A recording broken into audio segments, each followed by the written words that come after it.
what's up? My name is Dom. Welcome back to my channel. If you're new to my channel, I typically make bookish content, movie content, and anything else in between because I like to do whatever I want on this channel, and tonight is going to be movie content. For today's video, we're going to go over the top 10 worst movies I watched in 2023. Last year I watched, I think, a total of 138 movies, 139, one of the two, and I actually had a pretty great watch year. I already made my top 10 best video, and I'll link that up above, but you'll see in all 10 movies I rated 5 out of 5 stars. Unfortunately, because I watched so many movies, some of them were bound to be rated only 1 or 2 stars, so I did have 10 to choose from to talk about today. Before we get into it, there are 3 things I want to let y'all know. The first one being is that not all of these movies came out in 2023 because I was trying to catch up on some backlog. The second one being is that I'm going to be talking about these from the best of the worst to the absolute worst. And the third thing is that all of these movies are new to me movies. I do not include rewatches in my best video and my worst videos. So without further ado, let's jump right into it.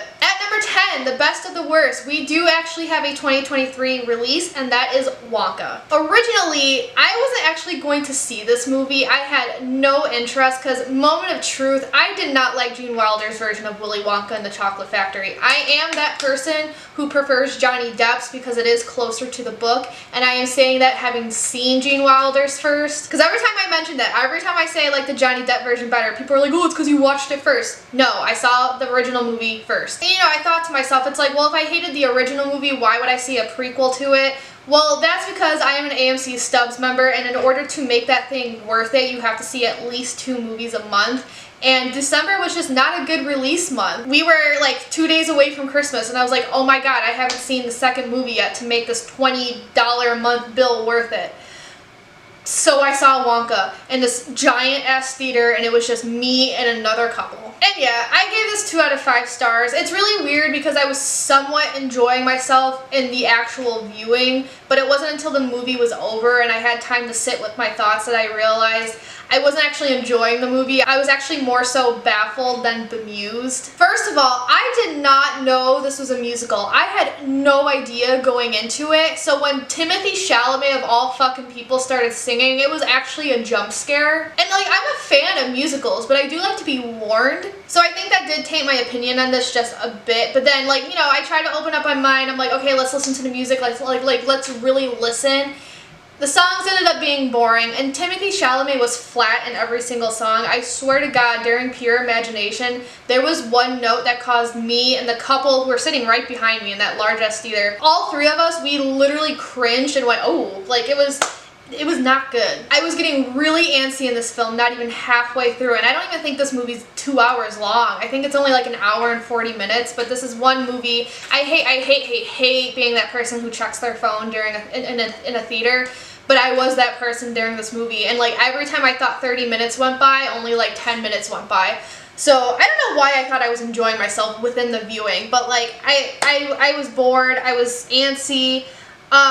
Weirdly enough, this is kind of like a nitpick, but at the same time it is the main character.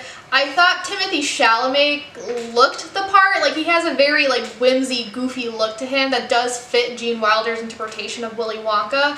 However, I don't think he was able to act it. He was whimsy, he was goofy, but you know, I wasn't seeing Willy Wonka. I was seeing Timothée Chalamet in a top hat, if that makes sense. Oh my god, and the Oompa Loompas. What's his name? Hugh Laurie, right? I could see his face. He's the guy in Love Actually. That dude, like, I know he like went on record before this movie came out saying he only took it for a paycheck, and like, I don't blame him for saying that. He was rough to look at, and you could tell that as an actor he was not having a good time in the role. And that basically sums up my thoughts. I think like this movie made the top 10 like maybe to no fault of its own, because this clearly was a movie I should not have seen. Like, there was no way I was gonna like this movie if I didn't like the original. But once I realized it was a musical, I was hoping at least the songs would save it, but they absolutely did not.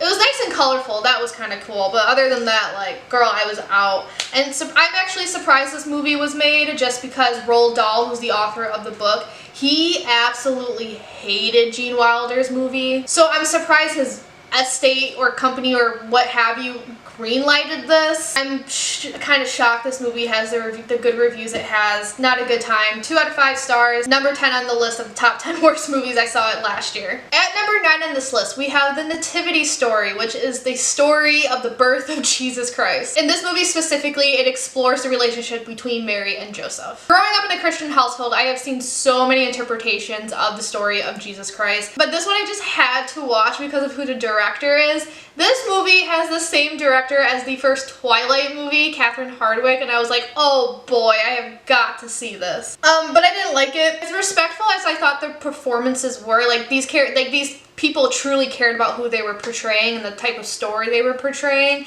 This was incredibly boring. There was no reason for this movie to be as long as it is. Not even halfway through, I was picking up my phone, I was making dinner, I was watching TikToks, hanging up pictures, doing everything but what I should have been doing, which was paying attention to the movie. It had that god-awful filter Catherine Hardwicke likes to use in her movies. She uses that like god-awful blue thing in Twilight. There's like a red filter in the Red Riding Hood movie she made. This one has a weird gray beige filter. It's ugly. And also, Oscar Isaac is in this. He's Joseph. He is way too hot for this. Like, I'm supposed to be thinking about baby Jesus, the savior of my religion, and yet you cast a really hot man as his father. Okay, that's really all I have to say about this movie. 2 out of 5 stars, number 9 on the list. At number 8, we have Guillermo del Toro's Nightmare Alley. It pains me that this is on the list because I like every other Guillermo del Toro movie I've seen. But this is about a guy who joins a circus. He realizes this guy has a special talent. He learns that talent, goes off on his own, and uses said talent to earn money for himself. This story is essentially about the downfall of an artist, which I am a sucker for, so it pains me that it's on this list, and I love the setting because I love like a good circus carnival setting, especially the ones that take place way back when. But this movie just wasn't what was advertised to me. This was advertised as a thriller, which is actually why I watched it in my Halloween movies. I'll link a video up above, my 31 reviews. Carmine, you're so loud. But this felt more like a drama, which hindered my opinion because I do feel like thrillers and dramas are 2 different tones. So I went into this movie thinking it was going to be one tone, and I got something totally different. So I felt like I was just watching the wrong movie, essentially. And this movie was unfortunately a damn snooze fest. I was falling asleep. I think I literally fell asleep at one point. I had to rewatch the ending like 3 times in order to grasp what the hell was going on. It's just really disappointing. It's number 8 on this list. I have it below Nativity Story simply because of how disappointed I was. Like, Nativity Story was kind of predictable, whereas this one, it's like I went into it thinking I was going to give it like 5 out of 5 stars, and unfortunately I only gave it 2 out of 5. At number 7, we actually have another movie I watched during the Halloween season, and that is The Curse of Bridge Hollow. And this is about when Halloween decorations come to life. I watched this simply because I was in the mood for a family-friendly movie. I wanted to watch something I didn't have to think too hard about. This was like the only thing on Netflix that looked remotely good, and it absolutely was not. What really ruined this movie was the acting. I hated a lot of people involved in this, especially the worst one was the neighbor. Like, he was clearly supposed to be the comedic relief, and yet I found him to be totally obnoxious, and I just wanted to reach in the screen and punched him whenever he was on screen. And the dad in this, because of the acting, the dad in this was so fucking annoying. Which is the point, like, because the whole point of, like, one of the many points of this movie is that, you know, he's trying to make his daughter do one thing, and he has to learn to, like, let her go, let her spread her wings and be her own person. So, like, you're supposed to be annoyed with him because he's learning to get over that. However, because of the acting, just the delivery was terrible. And it made him hard to watch, and he was clearly supposed to be one of the comedic reliefs too, but all of his jokes fell flat. The young girl, the main character, her acting was fine given the script. However, this character felt just way too close to her character in Stranger Things. But even at the same time, her acting was just a little too Disney Channel-esque, which, girl, no. It's a very corny movie, but not like self-aware corny, so therefore it's very cringy and not funny, and I just had a really rough time with this.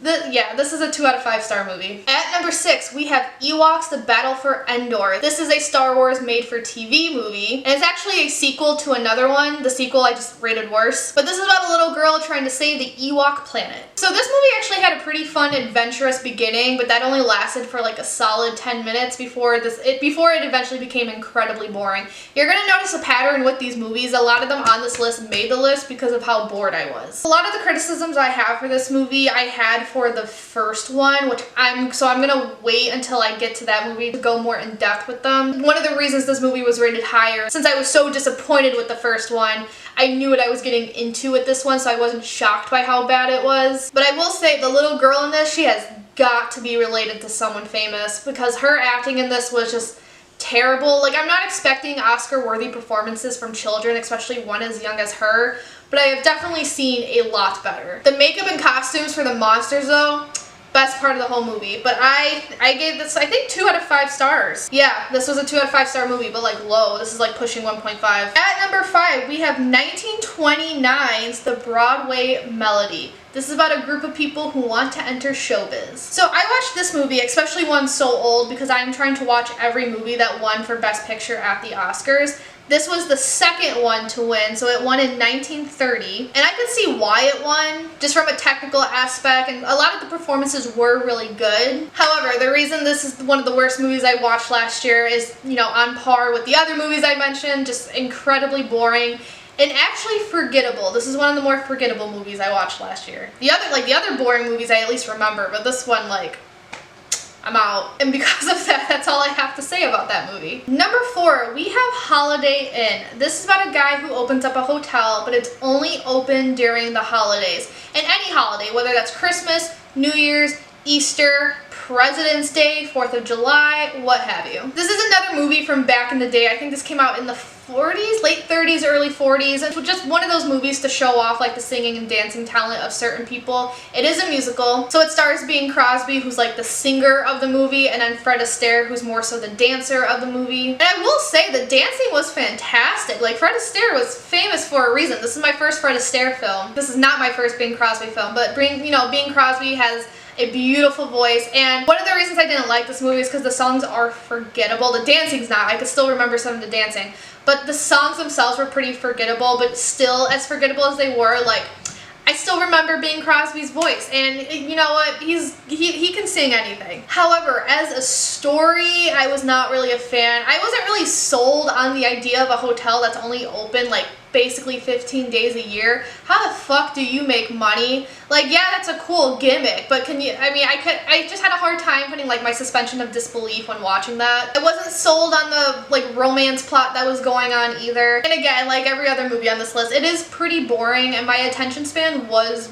admittedly waning. But the part of the movie that made this like one of the top 5 worst movies I watched last year was the blackface scene. This movie has one of the most disgusting, heinous blackface scenes I've ever come across. It was very unapologetically racist, and it was just uncomfortable. And don't give me that shit about, oh, that was the times. I don't care. It was bad then, it's bad now. And it just took me completely out of the story, because I kept asking myself, why was that necessary? So honestly, after that, I cannot tell you anything that happened after that scene, because I was just out. I was off to do other things. At that point, the movie was just background noise for me. So I highly do not recommend this film. And I ended up giving it 2 out of 5 stars.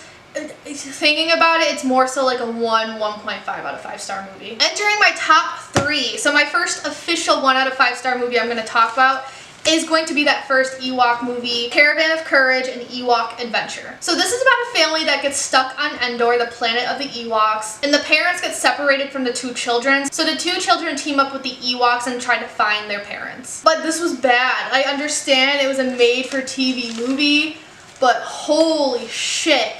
So what really killed it was just the atrocious acting. I had the same issues with the little girl that I had, with the sequel movie. To put it into words, it's like, you know when you watch a child actor and you could tell when they're just simply repeating lines or regurgitating lines versus like actually acting. This little girl was very clearly doing the former, but I found her brother, the boy, I think his name is Mace in the movie, I don't know why I would remember that, but I found him to be trying just way too hard. His delivery was god awful. This next thing's not his fault, it's clearly like on the costume department and just the makers of this movie and the writers. They tried way too hard to make him like Luke Skywalker 2.0, and I kind of get it because these movies came out right after episode 6 came out, so they were probably trying to profit off of that and create familiarity. But dude, if you want to expand your universe, don't give me a Walmart version of Luke Skywalker. Go big or go home. Like just make a new character, because the kid couldn't even act it out. Also, for Star Wars movies, there was no Star Wars vibes. And like, yes, going into it, I knew it was gonna be like not as extravagant, especially because it's a TV budget. But like, the costumes look like they are straight from Macy's. The original Star Wars movies, I got so used to them using these like hybrid animals or just alien-esque animals, whereas this one was using real animals. Like, why are ferrets and horses on Endor? And there were just so many scenes of them walking through a forest. I felt like I was watching a nature documentary. And it was boring, so I did not have a good time with this. I mean, it was clearly to make money off Ewoks, because, you know, they're cute little teddy bear looking things, so get that bank, rent is due, I totally get it, but this was not a good time, 1 out of 5 stars. Number 2 in this list, we have another Oscar Best Picture movie, and that is Cimarron. I believe this is the 3rd movie to ever win Best Picture. It is about when the Oklahoma territories open up for settlement, and a man grabs the opportunities where he can find them. So I went into this being a little scared by the Letterboxd review. It has an average, like a 2-star rating on Letterboxd, and I was like, oh no. And I've heard from people this is kind of like universally hated. People don't really like this movie. But I was like, you know what? I'm going to watch it to form my own opinion and, you know, meet that weird life goal I have. And I should have listened to everyone. This was incredibly boring. Like, so boring, that's all I have to say about this movie. I was on my phone nearly the entire time. And yes, I remember like the major plot points, but I cannot tell you anything that happened in between then. I don't even know how to like talk about this on like a technical aspect and a professional aspect just because my attention waned that badly. Arguably one of the most boring movies I've ever seen, which is why it made it to the top 3, just because I was shocked by how boring you can get a movie to be. Needless to say, 1 out of 5 stars. And at number 1, the absolute worst movie I watched in 2023. This somehow beats Cimarron, and that is 2014's Ouija. A girl just died, so a group of her friends decide to use a Ouija board. I'm just gonna be straight up. This movie made number 1 because of how unbelievably bad it is. The first thing that hit me over the head when I was watching this film was the amount of storylines they tried squishing into one movie. Whoever wrote this clearly had so many ideas, and rather than just writing individual movies, he had to squish it into one, and they were all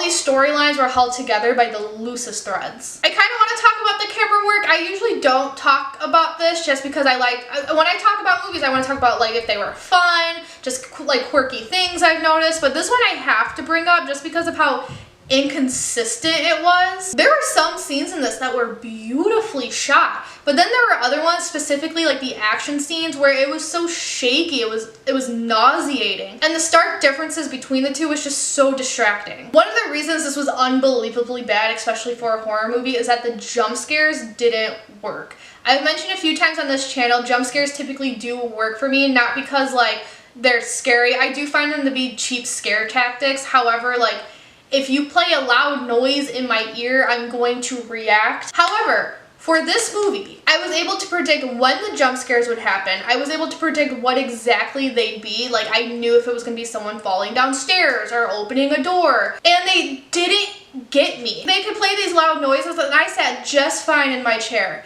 Like, that's actually impressive. And at first I thought it was because I was becoming immune to them because I've seen so many horror movies now. But no, a horror movie I watched right after this scared me with a jump scare. So clearly, whoever wrote this is just really bad. How are you that bad at jump scares? You can't even get people to jump with your loud noises. That's actually kind of impressive. And this movie is also, everyone all together now, boring. I don't know, like some horror movies are bad, but they're so bad they're good, but like this one, it's such a slog. Like it's so boring, I can't consider it a good movie. I'm genuinely shocked Mike Flanagan was able to make a prequel out of this movie, and a prequel that was actually good. Like a lot of people say, don't even bother this one, just watch the prequel. I watched this out of curiosity to see what everyone was talking about. I consider this movie worse than Cimarron simply because, like, okay, Cimarron, it's boring. Whatever. But this movie is just so shockingly bad. It's like actually impressive. It's a certain kind of talent to make a movie this bad. Hence why it's the absolute worst movie I watched in 2023. And that is it for this video. Let me know down below if you guys have seen any of these movies, what your thoughts are, if you're planning on not watching them, like if they were on your watch list and you're taking them off now. 2024 movies are off to an okay start. I've only seen 2. I gave The Book of Clarence 4 out of 5 stars, but I saw Night Swim and that's a solid 2 out of 5 star movie, so I already have a contender for worst movies of 2024. But if you like this video, give it a big thumbs up, comment, subscribe, y'all know the drill. And without further ado, I'm gonna peace out and I'll see you guys later. Ciao a tutti.